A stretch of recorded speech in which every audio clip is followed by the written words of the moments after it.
उत्तर प्रदेश में विधानसभा चुनाव में बहुजन समाज पार्टी की नेता मायावती अब तक मैदान में न उतरने को लेकर विपक्षी दलों के कटाक्ष पर जवाब देते हुए बसपा प्रमुख ने शनिवार को कहा कि चुनाव से पहले जो जनसभाएं की जा रही हैं वो जनता के पैसे और सरकारी कर्मचारियों की भीड़ के बूते पर की जा रही हैं। उन्होंने कहा कि बसपा की कार्यशैली और चुनाव को लेकर तौर तरीके अलग हैं और हम किसी दूसरी पार्टी की नकल नहीं करते। उन्होंने कहा कि सत्ता के लोगों को ठंड में जो गर्मी चढ़ी है वो सरकार और गरीबों के खजाने की गर्मी है।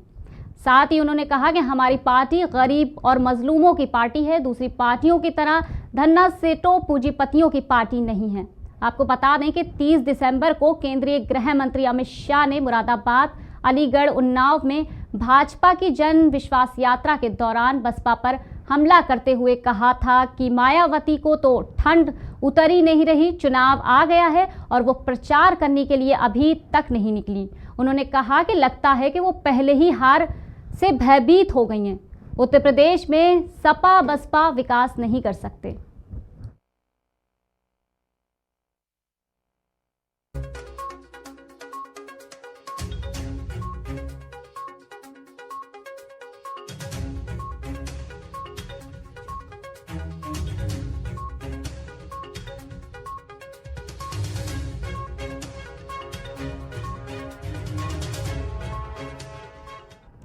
इसी के जवाब में बसपा सुप्रीमो मायावती ने शनिवार को एक प्रेस कॉन्फ्रेंस में कहा, जब भाजपा और कांग्रेस जैसी पार्टियां केंद्र या जिन भी राज्य की सत्ता में होती हैं तो ये पार्टियां केंद्र और संबंधित राज्यों में चुनाव घोषित होने से पहले 2-2.5 महीने पहले खूब ताबड़तोड़ हवाई घोषणाएं करती हैं, शिलान्यास, उद्घाटन और लोकार्पण करती हैं। उसकी आड़ में सरकारी खर्च से खूब चुनावी जनसभाएं करती हैं जिस पर इनकी पार्टी का कोई बल्कि हमारी आम जनता का ही सरकारी पैसा पानी की तरह बेहद बर्बाद से बहाती हैं।